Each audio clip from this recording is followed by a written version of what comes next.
விரைவில் நிதி வழங்கவில்லை என்றால் இந்த ஆர்ப்பாட்டம் தலைவருடைய அனுமதியோடு சொல்கின்றேன், விரைவில் இந்த ஆர்ப்பாட்டம் போராட்ட களமாக ஆகும். இன்றைக்கு சென்னையில் ஆர்ப்பாட்டத்தை நடத்தி இருக்கின்றோம். விரைவில் தமிழ்நாடு முழுவதும் அது போராட்டமாக மாறுவதும் மாறாததும் ஒன்றிய அரசு பாசிச பாஜக அரசு கைகளுள்ள இருக்கிறது. ஒன்றிய பிரதமர் திரு மோடி அவர்களே, சென்ற முறை நீங்கள் தமிழர்களுடைய உரிமையெல்லாம் பறிக்க முயற்சிக்கும் போது தமிழ்நாட்டு மக்கள் உங்களை கோபேக் மோடின்னு சொல்லி துரத்தி அடிச்சாங்க.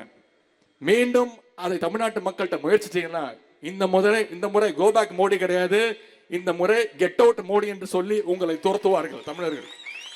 இந்த அல்ல கைக பாரத பிரதமர் நரேந்திர மோடி அவர்களை பார்த்து குற்றம் சுமத்துறாங்க. உதயநிதி ஸ்டாலின் சொல்றாரு, நேற்று முன்தினம் மோடி மட்டும் தமிழ்நாட்டுக்கு வந்தாருன்னா முதல்ல நாங்க கோபேக் மோடின்னு சொன்னோம், நாங்க இன்னைக்கு கெட் அவுட் மோடின்னு சொல்லுவோம். அப்படி உதயநிதி ஸ்டாலினுக்கு நான் சொல்றேன், நீ சரியான ஆளா இருந்தா, சரியான ஆளா நீ இருந்தீனா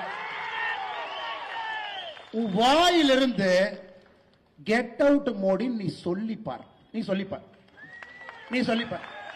இல்ல இல்ல எங்க அப்பா முதலமைச்சர், எங்க தாத்தா 5 முறை முதலமைச்சர், நீ சொல்லி பாடுறா பார்க்கலாம். நீ சொல்லிப்பார். நான் சொல்றேன், நீ சொல்லிப்பார். வாயிலிருந்து எங்களுடைய உலக தலைவரை எங்க தாத்தா முதலமைச்சர், அப்பா முதலமைச்சர், எங்க அப்பா சிட்டிங் முதலமைச்சர், நான் சிட்டிங் துணை முதலமைச்சர் சொல்றா பார்க்கலாம். சொல்லு.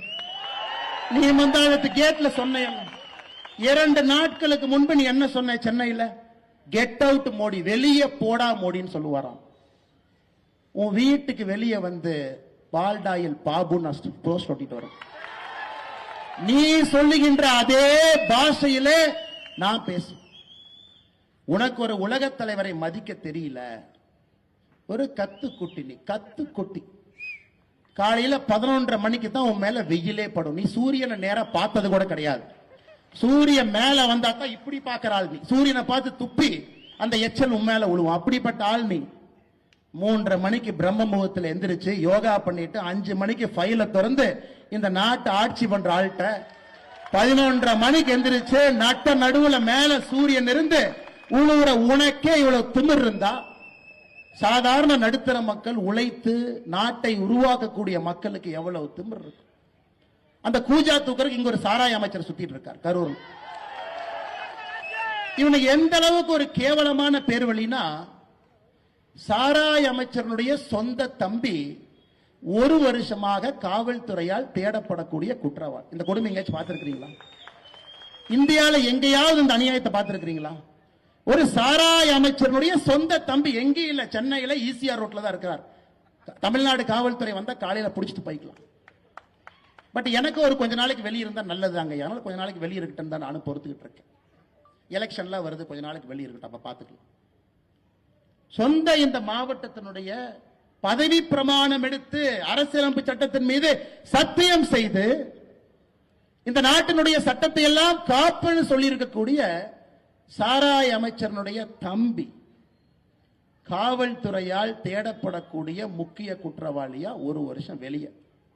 அவர் ஏத்தீங்கன்னா கரூர்ல என்ன, காவல்துறை கொண்டு வந்து கஞ்சா பொட்டலத்தை வச்சு கைது, அல்லது உங்க வீட்டுல கொண்டு வந்து அவங்களே மண்ணை கொட்டிட்டு மண்ணை திருடுனீங்க அப்படின்னு கைது. அதுதான் கரூர்ல இருக்கக்கூடிய பாரதிய ஜனதா கட்சியினுடைய தலைவர் தொண்டருக்கு இந்த சாராய அமைச்சர் குடிக்கக்கூடிய பரிசா இருக்கு. கரூர்ல இருக்கக்கூடிய அண்ணன் விஜயபாஸ்கர் அவர்கள், இதற்கு முன்பு அமைச்சராக இருக்கக்கூடிய அனைத்து இந்திய அண்ணா திராவிட முன்னேற்ற கழகத்தில் அமைச்சராக இருக்கக்கூடிய அண்ணன் விஜயபாஸ்கர் அவர்கள், அவங்க கூட இருக்கிறவங்களுக்கும் இதுதான் சாராய அமைச்சர் கிடைக்கக்கூடிய பரிசா இருக்கு. அதனால இவங்களை எல்லாம் அம்மா நீங்க விடக்கூடாதுங்க அம்மா. இவங்க எல்லாம் உங்களுடைய குலத்தை நாசம் பண்ணிட்டு இருக்காங்க, குலத்தை நல்லா புரிஞ்சுக்கணும்.